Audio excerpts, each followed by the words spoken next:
First of all, Andy, can we stop pushy parents from ruining kids' education?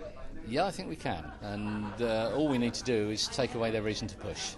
If we make every local school a good school, then they won't need to push to get their kids into their favoured choice. The government's choice and diversity agenda is all wrong. The choice and diversity should be inside each school, not between schools. What about when it comes to vocational learning? Do you think there's enough availability to children within the senior schools?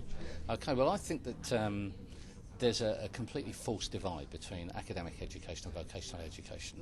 And ATL's view is that the curriculum needs to be completely redevised so that we understand exactly what we mean by learning and that we teach children to learn along with a lot of other skills, social skills and oral skills and others, so that they can really maximise their potential so that all children can and not just those who have some academic bent.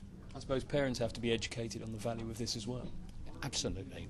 There's a huge academic snobbery that the only qualification that's worth having is a GCSE A star. Well, that's not true, and there are ways in which we can do that, but we really do need to educate the whole of the country, really, into thinking more carefully about what we want our schools to give to our kids.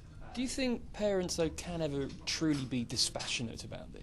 I wouldn't want them to be dispassionate. I want them to care deeply about what happens to their children, but I want them to care about the things that really matter and not whether or not their kid has got better GCSE results than the kid down the road so that they can get into their choice of sixth form college and their choice of university. That's not really a very helpful attitude for anyone to hold, and each parent should be looking for their child to do as well as they can.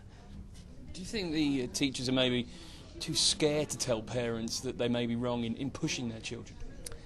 There's huge pressure, obviously, for schools to have a good relationship with parents and for the reputation of the school to be maintained because schools are placed in a competitive position.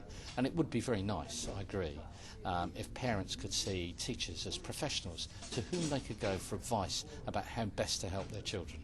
And finally, say throw forward to 2025, 20 years, whatever, in the future, do you think things will significantly have changed? It depends how much power is still held by the universities, the exam boards, and whether or not we can persuade governments of whichever description that really we're going down the wrong path and we need to catch up with all the other countries in the OECD. Andy Ballard, thank you very much. Thank you.